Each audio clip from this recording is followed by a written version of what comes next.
Hello बच्चों, आज हम पढ़ेंगे कोशिकाओं के प्रकार के बारे में। कोशिकाओं के प्रकार।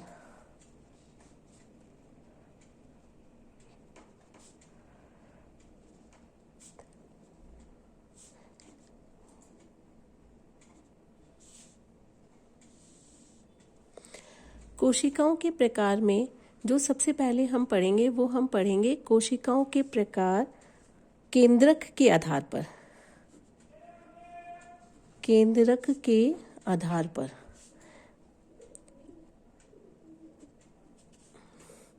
यानी on the basis of nucleus. केंद्रक के आधार पर कोशिकाएं जो होती हैं वो दो प्रकार की कोशिकाएं होती हैं। पहली प्रकार की जो कोशिकाएं होती है वो होती हैं प्रोकैरियोटिक कोशिकाएं। प्रोकैरियोटिक कोशिकाएं या प्रोकैरियोटिक सेल्स। और जो दूसरे प्रकार की कोशिकाएं होती है वो होती हैं यूकैरियोटिक कोशिकाएं। यूकैरियोटिक कोशिकाएं। अब देखिए यहाँ पर हमारे पास दो टर्म्स आई है। पहली टर्म आई है हमारे पास प्रोकैरियोटिक कोशिकाएं, ठीक है।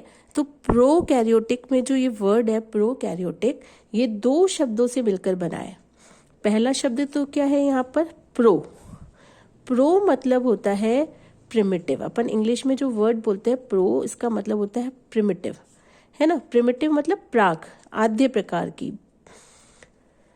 और जो वर्ड कैरियोटिक है, कैरियोटिक मतलब होता है, कैरियोटिक वर्ड आया है कैरियन से।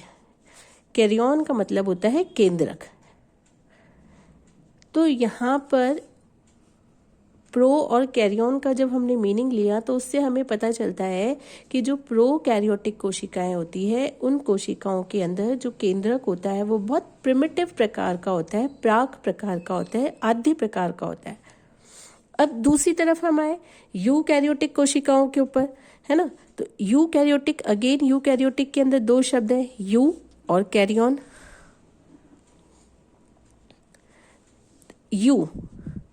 यू मतलब होता है, अगर हम इंग्लिश में यू का मतलब लें तो इसका मतलब होता है ट्रू, है ना। ट्रू, या इसको हम बोल सकते हैं वेल भी बोल सकते हैं, गुड भी बोल सकते हैं। कैरियन, कैरियन अगेन केंद्रक या न्यूक्लियस, ठीक है। तो यानी यहाँ पर इसका क्या मतलब हुआ कि जो यूकैरियोटिक कोशिकाएं हैं उनके अंदर जो केंद्रक होता है वो ट्रू न्यूक्लियस होता है, यानी उनका जो केंद्रक होता है वो वेल डेवलप्ड होता है। वेल डेवलप्ड यानी भली भांति विकसित होता है, ठीक है। अब हम वन बाय वन दोनों की स्टडी करते हैं। सबसे पहले हम प्रोकैरियोटिक कोशिकाओं के बारे में अध्ययन करते हैं, उसके बाद हम यूकैरियोटिक कोशिकाओं के बारे में अध्ययन करते हैं। जनरल मैं आपको बता दूं, पहले इनको बताने के पहले जनरल हम प्रोकैरियोटिक और यूकैरियोटिक ऐसे ही पढ़ते हैं कि प्रोकैरियोटिक कोशिकाएं, हमने यहाँ पर इसकी टर्मिनोलॉजी से पता किया कि भाई प्रोकैरियोटिक कोशिकाएं जो है उनके अंदर केंद्रक आद्य प्रकार का होता है, और यूकैरियोटिक कोशिकाओं के अंदर जो केंद्रक होता है वो वेल डेवलप्ड होता है, अच्छी भली भांति विकसित होता है, ठीक है। ये हमने बेसिक चीज पढ़ी, यानी जो बेसिक डिफरेंस है प्रोकैरियोटिक और यूकैरियोटिक में, वो बेसिक डिफरेंस जो है वो केंद्रक को लेके है। तो जब हम इनकी स्टडी करते हैं तो हम इसका एक चार्ट के द्वारा, एक डिफरेंस का जो चार्ट है उसके द्वारा ही हम इसकी स्टडी करते हैं। तो डिफरेंस का चार्ट हम बनाते हैं। फर्स्ट कॉलम के अंदर तो हम लिखते हैं लक्षण,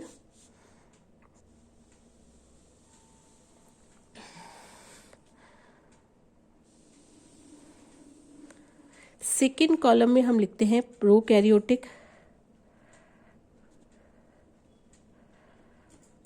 और थर्ड कॉलम में हम लिखते हैं यूकैरियोटिक।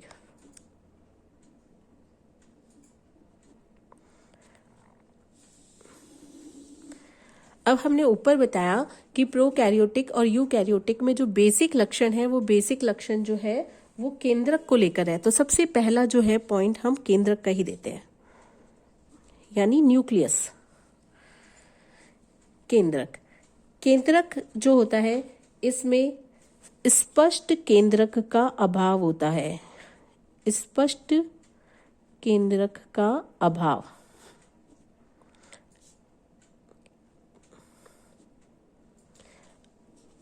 अब हम क्योंकि डिफरेंस की बात कर रहे हैं तो यहां पर हम क्या लिखेंगे, हमने ऊपर भी बताया कि स्पष्ट केंद्रक उपस्थित। ठीक है। अब केंद्रक के अंदर भी अलग अलग जो होते हैं, जैसे कि केंद्रकीय पदार्थ, न्यूक्लियर मटेरियल, है ना, केंद्रकीय पदार्थ, न्यूक्लियर मटेरियल के अंदर क्या आएगा कि इसका जो केंद्रकीय पदार्थ होता है उसको हम कहते हैं, क्योंकि केंद्रकीय पदार्थ उसको कहते हैं न्यूक्लियोइड। अभी आगे हम पढ़ेंगे कि यहाँ पर केंद्रक झिल्ली का भी अभाव होता है, न्यूक्लियर मेम्ब्रेन का भी अभाव होता है, यानी जो केंद्रकीय पदार्थ है वो ऐसे ही कोशिका द्रव्य में बिखरा रहता है और उस केंद्रकीय पदार्थ को हम बोलते हैं न्यूक्लियोइड। ठीक है, और इसे हम स्पष्ट केंद्रक कहते हैं। दूसरा जो है वो है केंद्रक झिल्ली। अभी जैसा मैंने आपको बताया कि जो केंद्रकीय पदार्थ है, उस केंद्रकीय पदार्थ, ये जो केंद्रकीय पदार्थ है प्रोकैरियोटिक कोशिकाओं में, वो साइटोप्लाज्म के अंदर ऐसे ही बिखरा रहता है जिसे हम न्यूक्लियोइड बोल रहे हैं। तो यहाँ पर क्योंकि केंद्रकीय झिल्ली का अभाव है, केंद्रक झिल्ली का अभाव, या हम यूं लिख दें माइनस, और यहाँ पर केंद्रकीय झिल्ली, माइनस का मतलब अभाव और प्लस का मतलब उपस्थित। तो यहाँ पर केंद्रक झिल्ली नहीं पाई जाती है प्रोकैरियोटिक कोशिकाओं में, जबकि यूकैरियोटिक कोशिकाओं के अंदर केंद्रक झिल्ली पाई जाती है। अब हम नेक्स्ट बात करें न्यूक्लियर प्रोटीन्स की।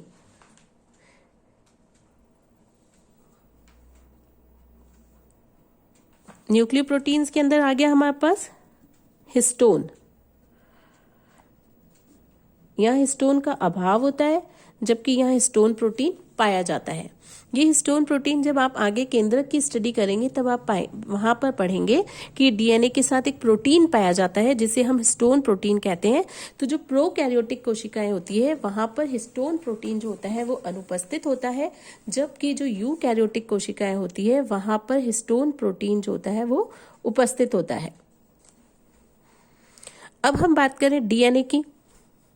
केंद्रक के अंदर डीएनए पाया जाता है ना, हम जानते हैं डीएनए दोनों में पाया जाएगा, प्रोकैरियोटिक कोशिकाओं में भी पाया जाएगा और यूकैरियोटिक कोशिकाओं में भी पाया जाएगा। लेकिन यहाँ पर प्रोकैरियोटिक कोशिकाओं के अंदर जो डीएनए पाया जाता है वो किस तरह का होता है, वो गोलाकार होता है, और यहाँ पर यूकैरियोटिक कोशिकाओं के अंदर जो डीएनए पाया जाता है वो सर्पिलाकार होता है, सर्पिलाकार होता है। ठीक है, तो ये हो गई हमारी डीएनए की बात। अब फिफ्थ पॉइंट हम ले लें केंद्रिका की। केंद्रिका यानी न्यूक्लियोलस। केंद्रिका यहाँ पर एब्सेंट होती है, अनुपस्थित होती है, जबकि यूकैरियोटिक कोशिकाओं के अंदर केंद्रिका उपस्थित होती है। केंद्रक नहीं है, ये केंद्रिका है, न्यूक्लियोलस, इसको हम इंग्लिश में बोलते हैं न्यूक्लियोलस। ठीक है, तो ये तो हो गए केंद्रक के अंदर हमने ये 5 पॉइंट्स पढ़े, केंद्रकीय पदार्थ, केंद्रक झिल्ली, हिस्टोन, डीएनए और केंद्रिका। ठीक, क्योंकि हमने ऊपर ही बात कर ली थी कि जो प्रोकैरियोटिक और यूकैरियोटिक कोशिकाएं हैं वो केंद्रक के आधार पर हमने इसको 2 भागों के अंदर कोशिका को बांटा है, इसीलिए जो बेसिक पॉइंट है वो हमारा केंद्रकीय है। अब सेकेंड पॉइंट हम आए यहाँ पर कोशिका भित्ति के बारे में, जिसे हम बोलते हैं सेल वॉल। कोशिका भित्ति यानी सेल वॉल। कोशिका भित्ति जो होती है वो यहाँ पर उपस्थित होती है। यूकैरियोटिक कोशिकाओं के अंदर भी अभी हम बात करें तो यूकैरियोटिक कोशिकाओं में भी उपस्थित होती है, लेकिन यहाँ पर जो कोशिका भित्ति होती है, सेल वॉल जो होती है, वो पॉलीसैकेराइड्स और अमीनो एसिड से बनी होती है। पॉलीसैकेराइड्स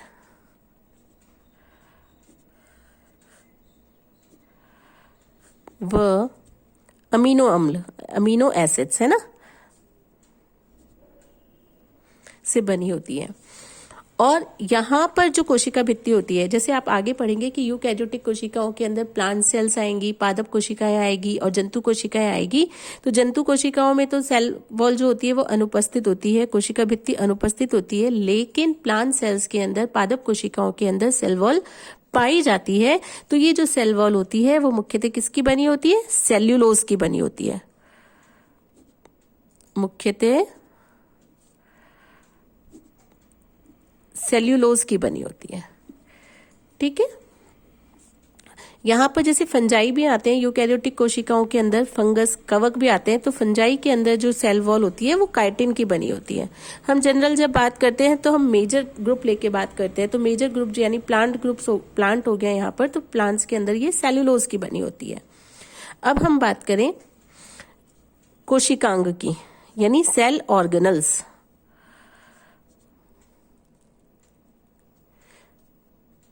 यहां पर सेल ऑर्गेनल्स जो होते हैं वो झिल्ली युक्त कोशिकांग अनुपस्थित होते हैं। यहां पर इकाई झिल्ली युक्त कोशिकांग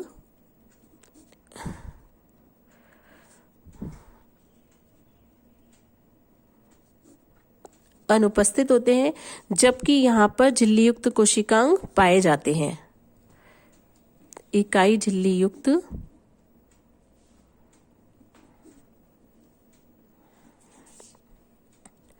कोशिकांग, सेल ऑर्गेनल्स उपस्थित होते हैं।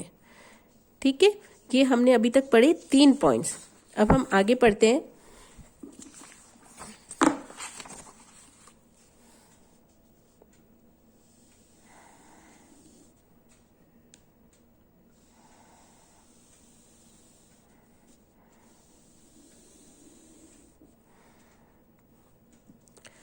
चौथा पॉइंट, राइबोसोम की बात करें हम।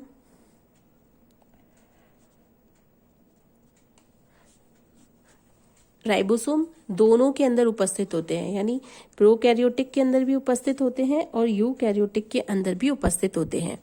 लेकिन प्रोकैरियोटिक कोशिकाओं के अंदर जो राइबोसोम उपस्थित होते हैं वो होते हैं 70S प्रकार के, जबकि यूकैरियोटिक कोशिकाओं के अंदर जो राइबोसोम्स होते हैं वो होते हैं 80S प्रकार के। ठीक है,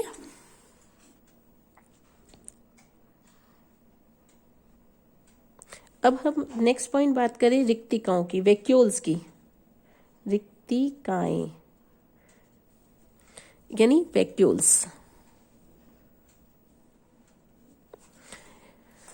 वैक्यूल्स जो होती हैं वो यहां पर लगभग नहीं पाई जाती हैं, अभाव होता है। कभी कभी यहाँ पर छोटी छोटी रिक्तिकाएं, छोटी छोटी वैक्यूल्स पाई जाती हैं, गैस वैक्यूल्स के फॉर्म में, है ना, गैस रिक्तिकाओं के फॉर्म में पाई जाती हैं। यहां पर क्या होता है, रिक्तिकाएं पाई जाती हैं, किन में पाई जाती हैं? प्लांट सेल्स के अंदर, पादप कोशिकाओं के अंदर रिक्तिकाएं पाई जाती है। पादप कोशिकाओं के अंदर बड़ी बड़ी रिक्तिकाएं होती है। जब आप स्टडी करेंगे पादप कोशिकाओं की और जंतु कोशिका की, तो आप वहां पर देखेंगे कि पादप कोशिकाओं के अंदर रिक्तिकाओं की संख्या अधिक होती है और बड़ी बड़ी रिक्तिकाएं होती है। लेकिन जो जंतु कोशिकाएं होती है इनमें लगभग नहीं होती है रिक्तिकाएं, या फिर होती हैं तो बहुत छोटी होती है, सूक्ष्म रिक्तिकाएं होती है। ठीक है, या फिर छोटी होती हैं, या तो नहीं होती हैं या फिर छोटी होती हैं, छोटी रिक्तिकाएं होती है। ठीक है, कोशिकांग हो गया हमारा, कोशिकांग वाला पॉइंट, कि कोशिकांग जो होते हैं वो इकाई झिल्ली युक्त कोशिकांग यहाँ पर अनुपस्थित होते हैं, जबकि यहाँ पर उपस्थित होते हैं। अब रिक्तिकाओं के बाद हम बात करें, नेक्स्ट पॉइंट जो है वो हम बात करें प्रकाश संश्लेषी वर्णकों के बारे में। प्रकाश संश्लेषी वर्णक, पिगमेंट्स यानी, है ना, वर्णक यानी पिगमेंट्स। तो यहां पर जो प्रकाश संश्लेषी वर्णक जो होते हैं वो स्वतंत्र पटलिकाओं में पाए जाते हैं। जैसे कि पटलिकाएं इस तरह से होती है स्ट्रक्चर में, तो ये स्वतंत्र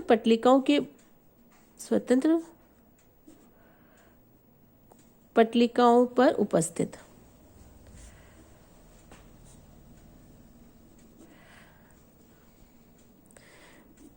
जबकि यहाँ पर यूकैरियोटिक कोशिकाओं के अंदर जो प्रकाश संश्लेषी वर्णक होते हैं वो हरित लवक में उपस्थित होते हैं। क्लोरोप्लास्ट में है ना, क्लोरोप्लास्ट हरित लवक में उपस्थित।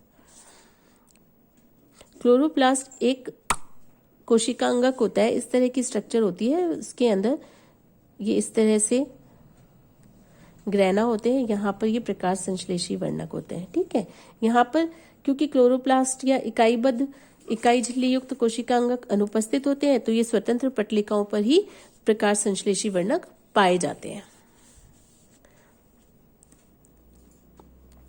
अब हम बात करें कशाभिकाओं की। कशाभिकाएं यानी फ्लैजिला।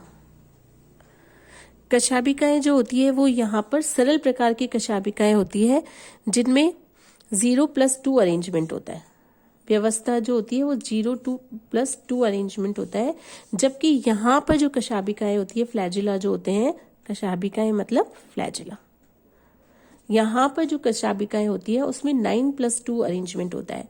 9+2 अरेंजमेंट में क्या होता है कि केंद्र में 2 होती है कशाभिकाएं और परिधि की तरफ 9 कशाभिकाएं होती है, 9 तंतु होते हैं। कशाभिकाएं यानी तंतु, यहाँ पर तो केंद्र में 2 तंतु होते हैं और परिधि की तरफ 9 तंतु पाए जाते हैं।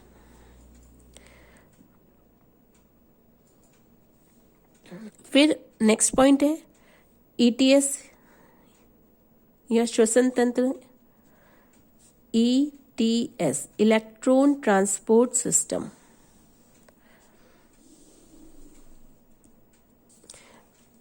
अब यहाँ पर हमने ऊपर स्टार्टिंग में बता दिया था कि कोशिकांगक जो होते हैं, झिल्ली युक्त कोशिकांगकों का अभाव होता है, तो यहाँ पर जो ईटीएस होता है, इलेक्ट्रॉन ट्रांसपोर्ट चेन जो होती है, सिस्टम जो होता है, वो प्लाज्मा झिल्ली या मीजोसोम पर ही स्थित होता है। प्लाज्मा मेम्ब्रेन या मीजोसोम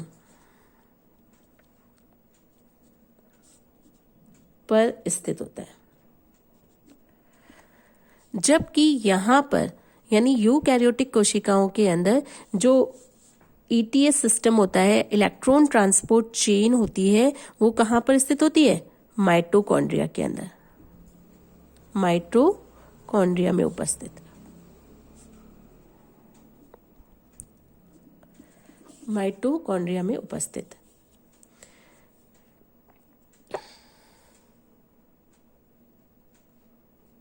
नेक्स्ट है नाइट्रोजन स्थिरीकरण, नाइट्रोजन फिक्सेशन। नाइट्रोजन फिक्सेशन यहाँ पर कुछ सेल्स के अंदर पाया जाता है, कुछ जीवों में पाया जाता है, कुछ में उपस्थित, जबकि यहाँ पर अनुपस्थित होता है। ठीक है, नेक्स्ट पॉइंट बात करें हम जनन की, लैंगिक जनन, सेक्सुअल रिप्रोडक्शन। यहाँ पर पूर्णतः अभाव होता है, लेकिन यहाँ पर सेक्सुअल रिकॉम्बिनेशन पाया जाता है। सेक्सुअल रिकॉम्बिनेशन, सेक्सुअल रिकॉम्बिनेशन मतलब लैंगिक पुनर्योजन।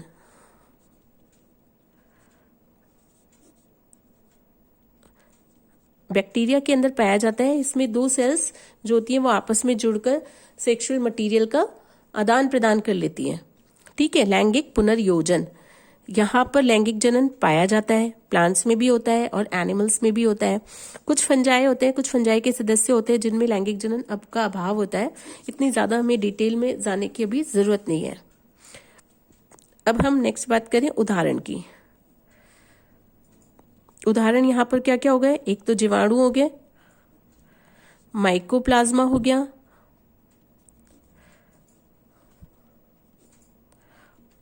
और साइनोबैक्टीरिया। साइनोबैक्टीरिया यानी नील हरित शैवाल, साइनोबैक्टीरिया।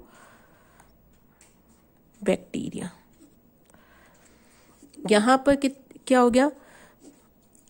प्रोटिस्टा के जीव आ गए सारे, शैवाल आ गए, एल्गी, कवक यानी फंजाई आ गए, और जितनी भी पादप और जंतु कोशिकाएं हैं वो सारी कोशिकाएं यहां पर आ गई। ठीक है, तो ये हमने प्रोकैरियोटिक और यूकैरियोटिक कोशिकाओं में अंतर पढ़ा। अब नेक्स्ट क्लास में हम आगे पढ़ेंगे। Okay, good bye.